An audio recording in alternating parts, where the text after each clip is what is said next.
My son whispered into the phone, "Dad, he hurt me again." He said, "You're a soldier 1,000 miles away. You're a soldier 1,000 miles away and can't do a thing." I heard the man yell. Then he grabbed the phone. And I heard my son, my little boy, whimpering. Then the man's voice again, dripping with arrogance. "My brothers run this town." My blood ran cold. The fury that rose in me was unlike anything I'd ever felt, even in combat. What would you do if you were halfway across the world and heard your child being terrorized, with his abuser mocking your helplessness? I went straight to my CO. He looked at me, then at my team, and said, "Go take the whole damn team with you. You're going on emergency leave. We'll put them in a living hell." My name is Scott Kane. I'd learned to read men's souls in the dust of Kandahar. Not through their words, but through the weight of their silence, the steadiness of their hands when bullets cracked overhead, the way they looked at you when everything went to hell. In 12 years with the Rangers, I'd become fluent in a language most men never learned. The vocabulary of violence, the grammar of survival. I grew up in rural Montana, the son of a third-generation rancher who taught me that a man's word was his bond and his fist was a last resort. My father, William Kane, had broken his back when I was 17, and I spent that summer running the ranch alone, 16-hour days under a merciless sun. That was when I learned I could endure anything. When my father recovered enough to sell the ranch, I enlisted. I had something to prove, though I'd never articulated exactly what. The Army had refined me like steel in a forge. I'd gone from cocky kid to team leader, earning my Ranger tab through blood, sweat, and a singular focus that bordered on obsession. My commanders called me Ice because nothing rattled me. Firefights, IEDs, night raids in hostile territory, I moved through them with the calm of a man who'd already accepted the worst and decided it wouldn't stop him. Then I met Tammy Vasquez at a USO event in 2019. She was beautiful, with dark eyes that seemed to see right through my armor. For the first time in years, I felt something besides the mission. We married 4 months later, and Tommy was born 10 months after that. I tried to balance it all. The deployments, the family, the impossible demands of both worlds. But Tammy had grown tired of being a military wife, tired of the empty side of the bed, tired of raising Tommy alone while I was a world away. The divorce papers came while I was in Syria. She kept it civil, kept it clean. Joint custody, though my custody was theoretical at best, given my deployment schedule. Tommy was 7 now, and I hadn't seen him in person for 8 months. Video calls, carefully wrapped presents shipped from overseas, promises that Daddy will be home soon. It was never enough, but it was all I could offer. I stood in the operations tent at Forward Operating Base Raven, scanning intelligence reports with Felix Galloway and Bernie Graham, my squadmates. The sun was setting over the Syrian desert, painting everything in shades of blood and sand. "You good, Ice?" Felix asked, noting the tension in my jaw. "Always," I replied, though my mind was elsewhere. Tommy's last video call had been strange. The boy had seemed nervous, his eyes darting off screen. I'd written it off as kid stuff, but something nagged at me. My satellite phone rang, my personal line, not the official one. My stomach tightened. Personal calls out here usually meant emergencies. I answered. "Dad." Tommy's voice was a whisper, tight with fear. My entire body went rigid. "Tommy, what's wrong, buddy?" "Dad, Mom's new man hurt me again." The words came in a rush, barely audible. He said, "You're soldier 1,000 miles away and can't do a thing." White noise filled my head, a roaring like an avalanche. My hand clenched around the phone so hard my knuckles went bone white. "Tommy, where?" The phone rustled. A man's voice, thick with arrogance. "You heard the boy. My brothers run this town. You come home, soldier boy. You're going to find out what happens to heroes who stick their nose where it don't belong." The line went dead. I don't remember crossing the compound to Captain Reginald Valencia's tent. I only knew that one moment I was staring at my silent phone, and the next I was standing in front of my commanding officer's desk. My voice studied, despite the fury burning through my veins. "Sir, I need emergency leave. My son is in immediate danger." Valencia looked up from his paperwork, studying my face. The captain was a 20-year veteran who'd come up through the ranks, and he recognized the look in my eyes. The same look men got right before they did something that couldn't be undone. "Explain," Valencia said simply. I told him everything, my voice never wavering. When I finished, Valencia leaned back in his chair, his expression grim. "You know what you're asking me to do, Sergeant?" "Yes, sir." "And you know what you're going back to do?" "Yes, sir." Valencia studied him for a long moment. Then he picked up his phone. "Give me transport command. I need a priority flight out of here. And give me Master Sergeant Vince Rios." 20 minutes later, Vince Rios walked into the tent with Felix Galloway, Bernie Graham, Jonathan Garza, and Bill Blackwell.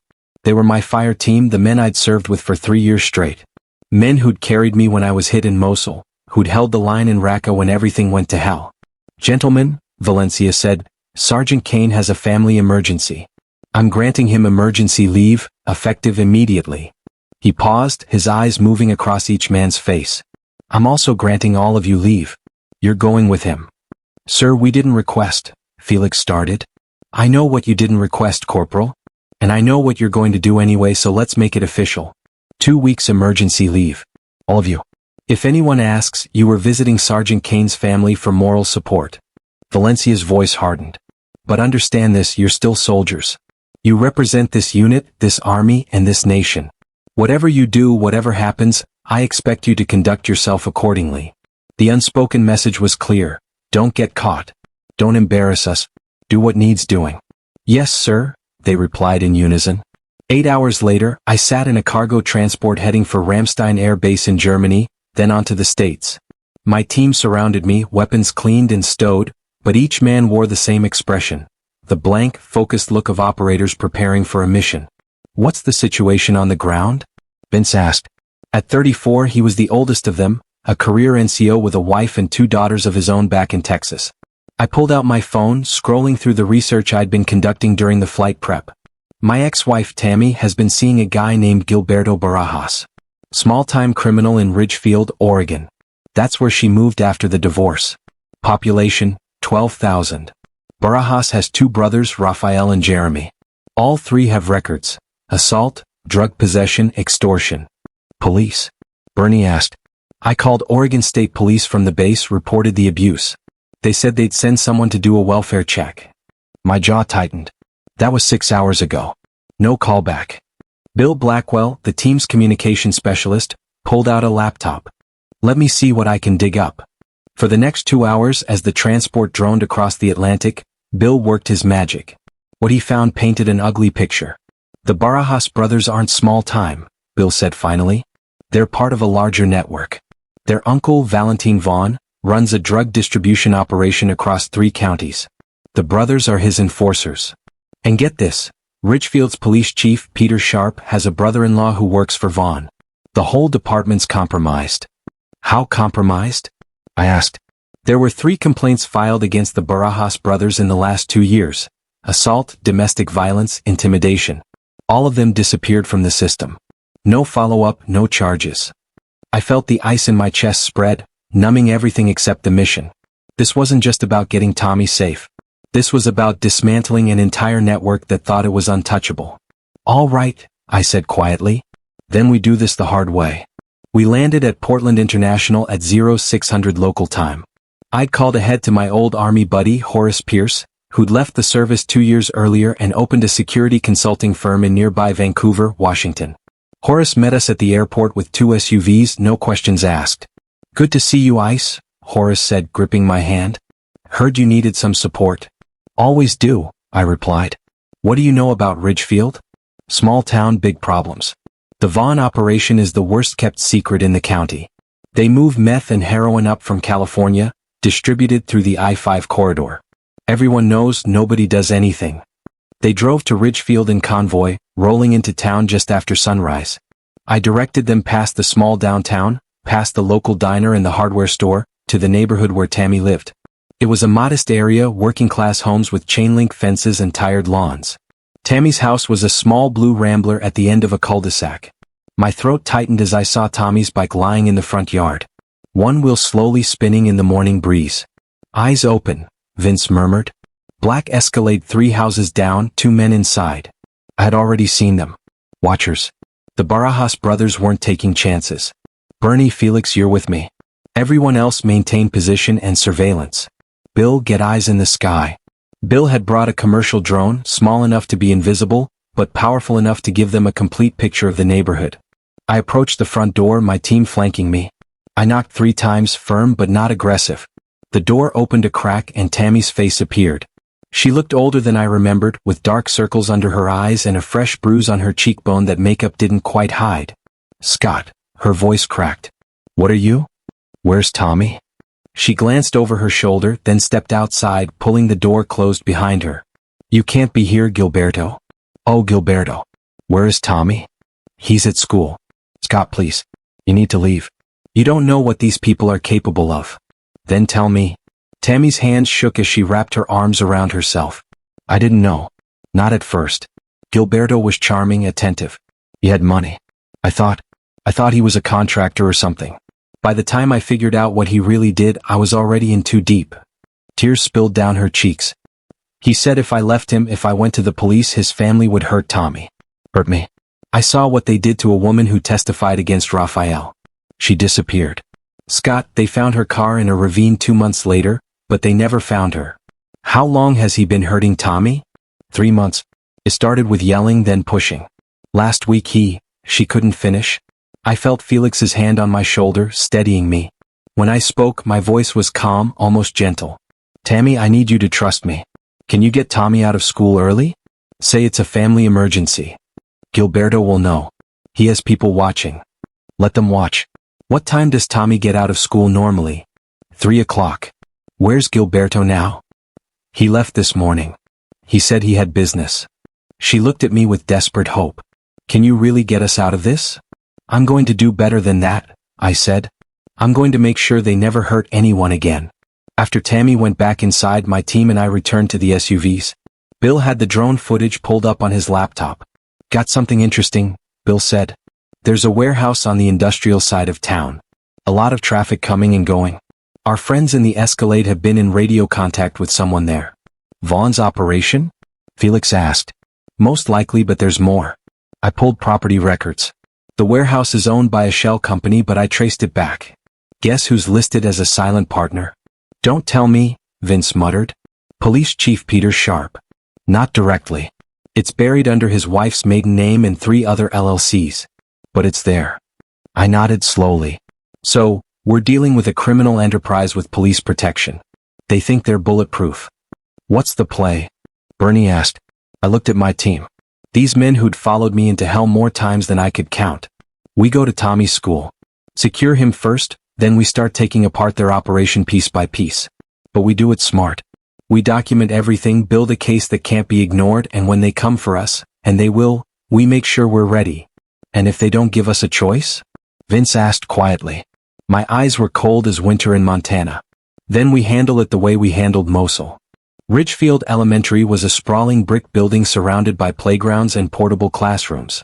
I walked into the main office at 1,400 hours alone and in civilian clothes. Jeans, a flannel shirt, and a baseball cap. I looked like any other parent. Can I help you? The secretary, a pleasant woman in her 50s, asked. I'm Scott Kane, Tommy Kane's father. I'm here to pick him up early. Family emergency. The secretary's fingers flew across her keyboard. I'll need an ID and I need to verify you're on the approved pickup list. I handed over my driver's license. The secretary studied it, then her screen, and frowned. I'm sorry, Mr. Kane, but you're not on the list. Only his mother and... She paused, uncomfortable, and Mr. Barajas are authorized. I'm his father. I have joint custody. Understand, sir, but we need to follow protocol. If you can have Tommy's mother call us and add you to the list. I leaned forward slightly, my voice low but urgent. Ma'am, my son called me yesterday and told me he's being hurt. I flew halfway around the world to protect him. Now you can call the police if you want. I'd actually appreciate that, but I'm not leaving without my son. The secretary's face went pale. She'd seen the bruises on Tommy Kane, had reported them herself to Child Protective Services 2 weeks ago. Nothing had happened. She'd been told the case was under review. Let me get the principal, she said quietly. Principal Joan Andrews was a no-nonsense woman in her 60s who'd been in education for 40 years.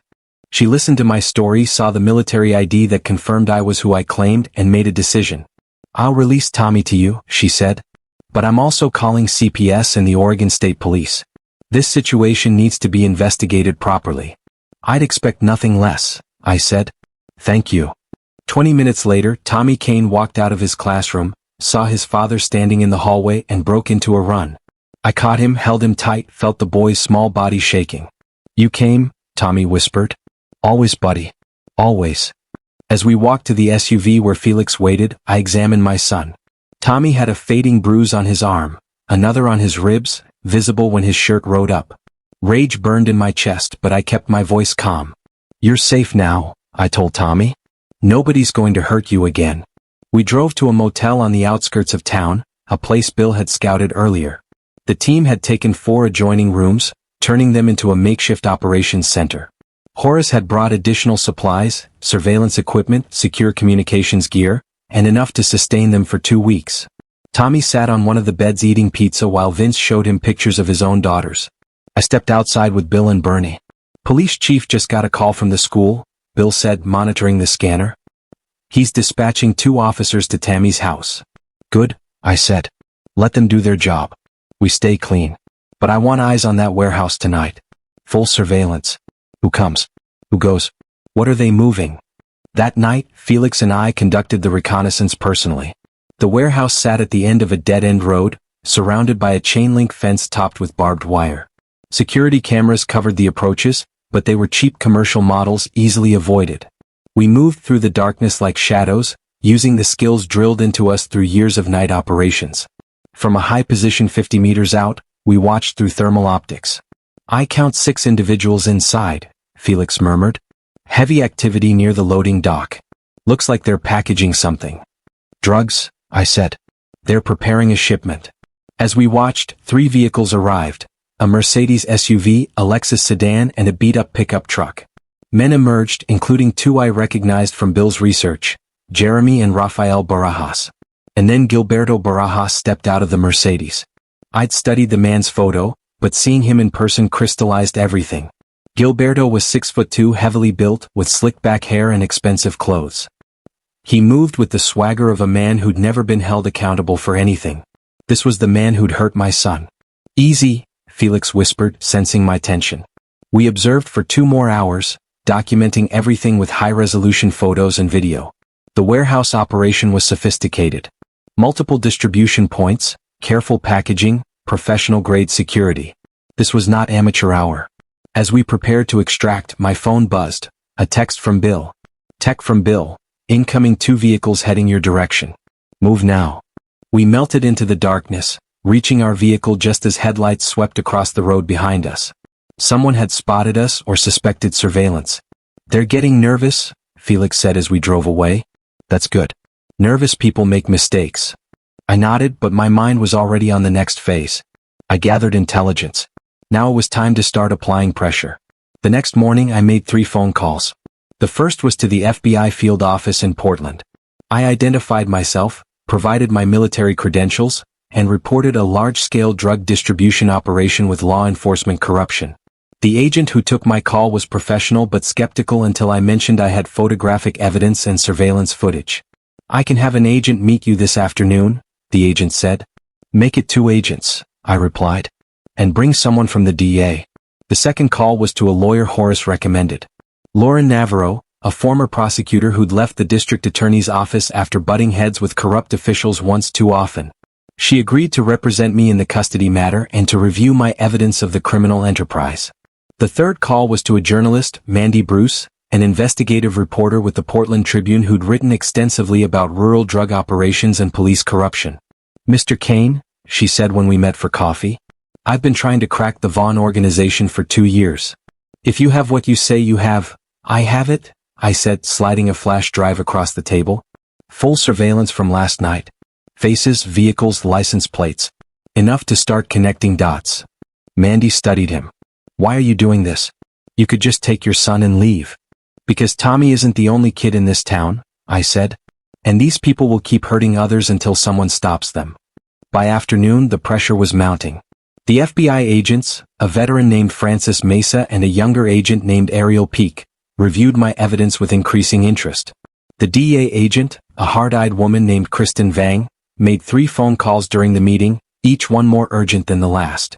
"This is solid," Francis said finally. "But I need to be straight with you. Building a case against a protected organization takes time. We're talking months of investigation, wiretaps, surveillance. If they know we're looking at them, they'll destroy evidence and disappear. So don't let them know," I said. "I can keep the pressure on. Make them think it's just me. Just a father protecting his son. By the time they realize they're under federal investigation, it'll be too late." Kristen Vang leaned forward. You're talking about making yourself bait. I'm talking about doing what needs to be done. What I didn't tell them was that I'd already started. That morning Bill had done something beautiful with his computer skills. He'd accessed the Barajas brothers' phones, not to wiretap them, which would be illegal, but to send them each a single photograph. The photograph showed Gilberto Barajas at the warehouse, clearly visible, time-stamped, and geotagged. Below it, a simple message: smile. You're being watched. The message came from an untraceable number through 7 different servers across 4 countries, but its effect was immediate. By noon, my team observed Gilberto making frantic calls. By early afternoon, all 3 Barajas brothers convened at a local bar, Murphy's Tavern, a known hangout for their crew. Bill's drone captured the meeting with Police Chief Peter Sharp in the parking lot. They're panicking, Bernie observed, watching the footage. Look at the body language. Good, I said. Panic makes people dangerous, but it also makes them sloppy. That evening, I took Tommy to dinner at a family restaurant in downtown Ridgefield. It was a calculated move, public, visible, normal. I wanted the Barajas brothers to see that I wasn't hiding. We were halfway through our meal when Jeremy Barajas walked in with 2 other men. He saw me immediately, his face darkening. For a long moment our eyes locked. Then Jeremy smiled, a cold, predatory expression, and walked over. Scott Kane, he said, his voice carrying false friendliness. The famous war hero. My brother told me you were in town. I stood slowly, positioning myself between Jeremy and Tommy. And you must be one of the cowards who threatens children. Jeremy's smile didn't waver, but something dangerous flickered in his eyes. Careful, soldier boy. You might be tough overseas, but you're in our world now. Your world, I said quietly, is about to get a lot smaller. The 2 men with Jeremy shifted, hands moving toward their waistbands. I didn't move. Didn't blink. I'd faced down armed insurgents in Fallujah. These thugs didn't scare me. Is there a problem here? The restaurant owner, an older man named Stevie Shields, had emerged from the kitchen. He held a baseball bat and a phone. Because I've already called the police and I'm recording everything. Jeremy glanced at the phone, then back at me. No problem. Just saying hello to an old friend. He leaned closer, his voice dropping. My uncle wants to meet you. Valentine Vaughn. Tomorrow night, 8 o'clock, Murphy's Tavern. Come alone. I'll be there, I said. After Jeremy left, Stevie apologized profusely. I thanked him, paid for the meal, and took Tommy back to the motel. Dad, Tommy asked as we drove. Are you going to be okay? I looked at my son in the rearview mirror. I promise you, buddy. This is all going to be over soon. That night, the team gathered for a tactical briefing. They're inviting you into a trap, Vince said. Murphy's is their territory. They'll have every advantage. I know, I said. Which is why we're going to flip the script. Bill, can you get eyes and ears inside Murphy's? Already working on it. The place has Wi-Fi, which means I can access their security cameras. I can also place some wireless microphones. Plant them during the lunch rush. Nobody will notice. Good.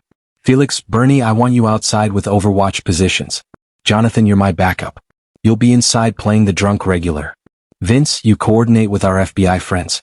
If this goes sideways, I want federal agents on standby. And if Vaughn wants to talk business? Horace asked. I smiled. But there was no warmth in it. Then we'll talk. And I'll make sure every word is recorded, inadmissible in court. Murphy's Tavern smelled like stale beer and cigarette smoke that had soaked into the wood over decades. I walked in at precisely 2000 hours, wearing jeans, a black t-shirt, and a leather jacket. I knew I was being scanned for weapons. Valentine Vaughn wouldn't risk a meeting without security, so I'd left my sidearm in the SUV. I didn't need it.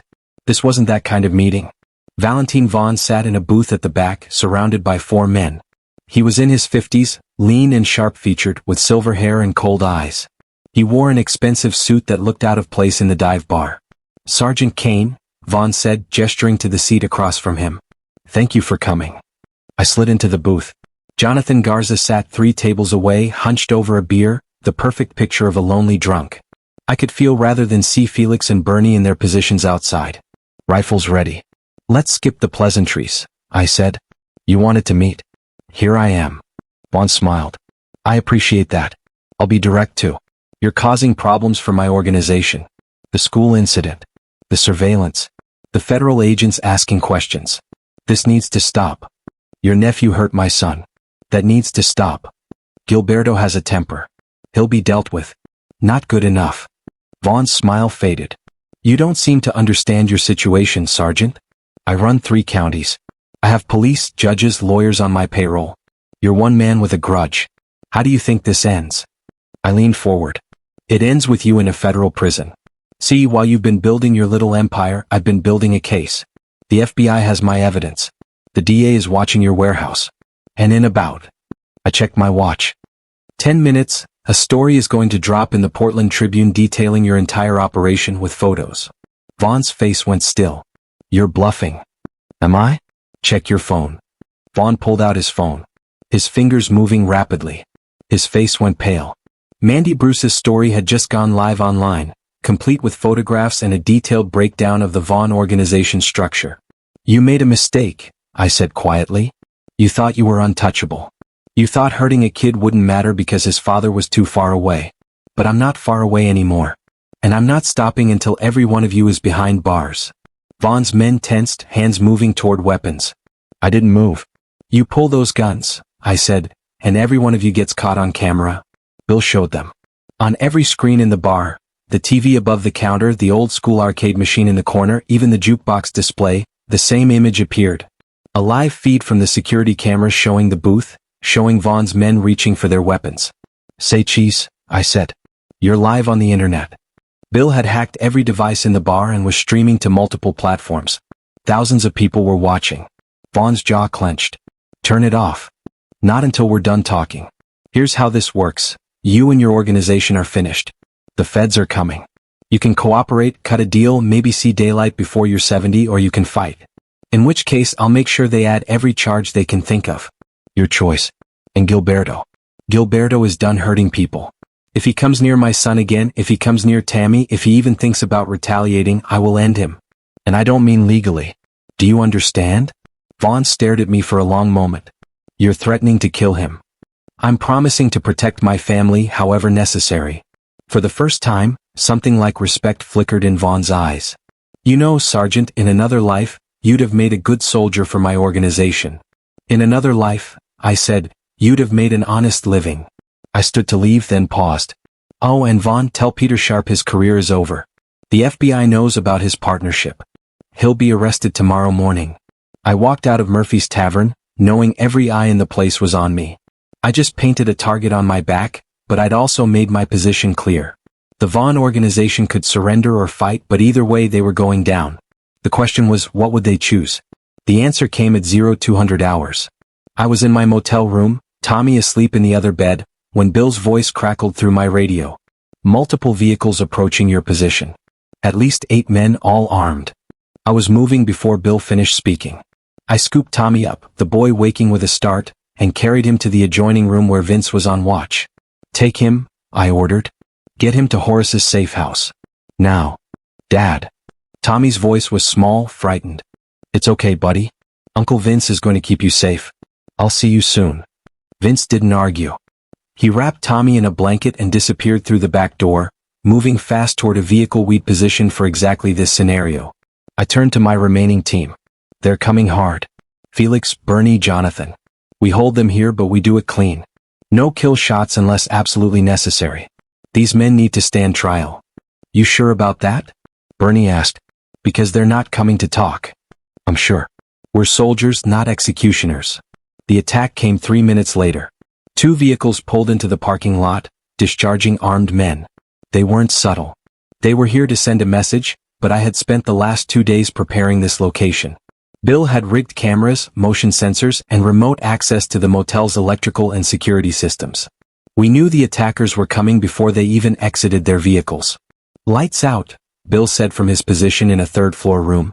Every light in the parking lot and surrounding motel rooms went dark, plunging the area into blackness. The attackers hesitated, suddenly blind. My team and I, equipped with night vision goggles, moved like ghosts. We'd done this 1,000 times in hostile territory. Urban warfare, close quarters, neutralizing armed threats. I dropped the first attacker with brutal efficiency, sweeping his legs and driving an elbow into his temple. The man went down hard, unconscious before he hit the ground. Felix took out 2 more, moving with the fluid grace of a martial artist. Gunfire erupted, wild and panicked.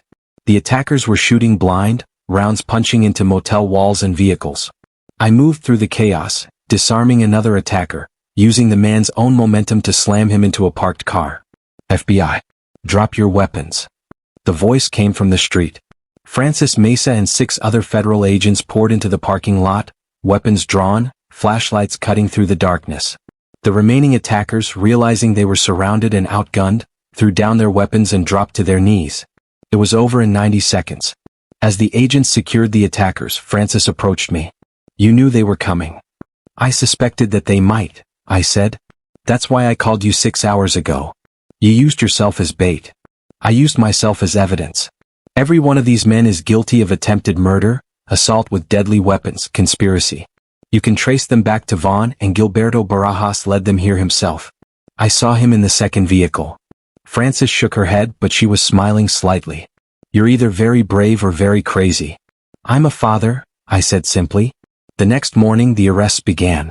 The FBI, working with Oregon State Police and DEA, executed search warrants across 3 counties. Valentin Vaughn was taken into custody at his mansion. Police Chief Peter Sharp was arrested at his home. Rafael and Jeremy Barajas were picked up at the warehouse. And Gilberto Barajas, facing charges that would put him away for 20 years, did something unexpected. He tried to run. Gilberto Barajas made it 60 miles before his luck ran out. He'd fled in his Mercedes, heading for the California border, but I had anticipated this possibility. Working with the FBI, we put out an alert to every law enforcement agency in the region. When Gilberto's vehicle was spotted on Highway 101, a tactical team was ready. The vehicle chase ended on a rural stretch of road. Gilberto tried to make a stand, reaching for a gun, but the federal agents weren't playing games. They swarmed his vehicle, dragging him out, slamming him to the pavement. I watched it happen from the command vehicle. Frances Mesa beside me. That's all of them, she said. The entire organization from top to bottom. But I knew there was one more piece to handle. That afternoon, I drove back to Ridgefield with Vince and Felix. We went to Tammy's house where she was packing, preparing to move. Scott, she said when she saw me. She looked like a different person.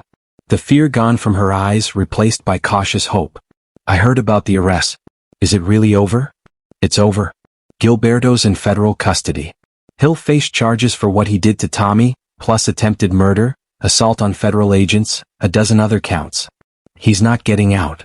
Tammy collapsed into a chair, tears streaming down her face. I'm so sorry. I should have protected him better. I should have. You did what you could in an impossible situation, I said gently. That's over now. You and Tommy are safe. What happens now with custody? I've thought about this a lot. I'm going back to active duty. My deployment ends in 3 months, and then I'm putting in for a stateside assignment. I want to be part of Tommy's life again. Really be part of it. But that means working together, being co-parents, not enemies. I'd like that, Tammy said softly. We spent the next hour working out arrangements. Tammy would move to Vancouver, Washington, closer to my eventual duty station at Joint Base Lewis McChord. Tommy would have consistent time with both parents. We'd go to therapy, all 3 of us, to work through the trauma. It wasn't perfect. It wasn't a fairy tale reconciliation, but it was real, and it was right. That evening, I took Tommy to a park overlooking the Columbia River. The boy had been quiet since his rescue, processing everything in the way kids do, through play, through routine, through small questions that revealed deeper fears. Dad, Tommy asked as we sat on a bench watching the sun set over the water. Are the bad men really gone? They're gone, buddy. They're in jail, and they're going to stay there for a very long time because of you. Because of me? I considered my answer carefully. Because a lot of good people work together. The FBI, the police officers who weren't corrupt, the journalists who told the truth, my team who came to help.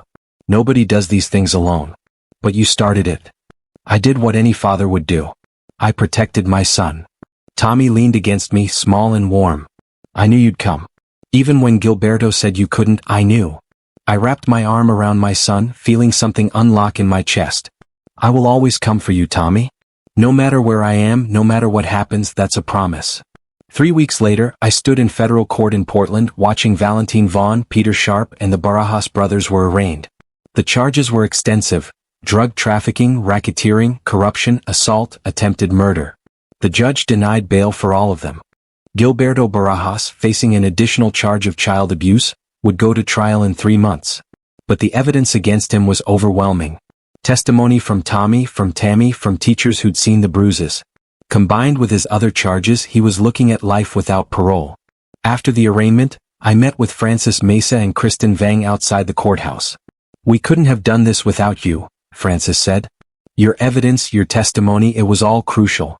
"I just want to make sure it sticks," I said, "that they don't find some technicality to walk." "They won't," Kristen assured him. "We got them cold, and the case has opened up 3 other investigations into rural drug operations. You've done more than save your son. You've helped clean up an entire region." That afternoon I returned to the motel to pack. My team had already left, returning to base one by one. They'd face questions about their leave, about what they'd been doing, but Captain Valencia had been true to his word. The official record showed they were supporting a fellow soldier's family emergency, nothing more. Horace Pierce helped me load the last of my gear. "You did good, Ice," he said. "Real good. Couldn't have done it without you. Any of you. That's what brothers do. You need anything anytime you call." My flight back to Syria left that evening. As I sat in the departure lounge, I video called Tommy. The boy was with Tammy, already settling into their new apartment in Vancouver. "When will you be back, Dad?" Tommy asked. 3 months. Then I'm home for good. We'll get you signed up for baseball. Maybe go camping. Would you like that? "Yeah." Tommy's face lit up, the fear finally gone from his eyes. After he hung up, I leaned back in my chair, feeling the exhaustion finally catch up with him. I'd barely slept in 3 weeks, running on adrenaline and purpose, but it had been worth it. My son was safe. The men who'd hurt him were in prison. Justice, messy and imperfect as it was, had been served. My phone buzzed. A text from Vince. "Safe travels, Ice. See you on the other side." Another from Felix. "Drinks when you get back. You're buying." And one from Bill. "Already counting down the days until we're stateside again. Tommy's lucky to have you as a father." I smiled, pocketed my phone, and boarded my flight. 3 months later I kept my promise. I separated from the Rangers and took a training position at Fort Lewis. I bought a house 15 minutes from Tammy's apartment. Tommy's room had a view of Mount Rainier. We went camping in the Cascades. Tommy joined Little League. On weekends I coached his team. Slowly, carefully we built a new normal. Sometimes Tommy still had nightmares. Sometimes I did too, different nightmares from different wars, but we faced them together. One evening as I tucked Tommy into bed, the boy looked up at me with serious eyes. "Dad, will you teach me to be brave like you?" "You already are brave," I said. "You called me when you were scared. You told the truth when it mattered. That's the bravest thing anyone can do. But you came and saved me. And someday when someone needs help, you'll be the one who comes. That's what we do. We protect the people who can't protect themselves." Tommy thought about this, then nodded. "Okay, I can do that." I kissed his forehead. "I know you can, buddy. I know you can." As I left Tommy's room, I paused in the doorway looking back at my sleeping son. I thought about the journey that had brought us here, the desperate phone call, the flight home, the battle against corruption and violence. I thought about the team that had stood with me, the agents who believed him, the people who'd risked their own safety to do what was right. Justice wasn't always clean. It wasn't always easy. But it was always worth fighting for. I turned off the light and closed the door, carrying that truth with me into the night. Have you ever faced a situation where you had to go to extreme lengths to protect someone you love?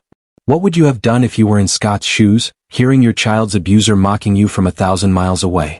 Share your thoughts in the comments below. I really want to know.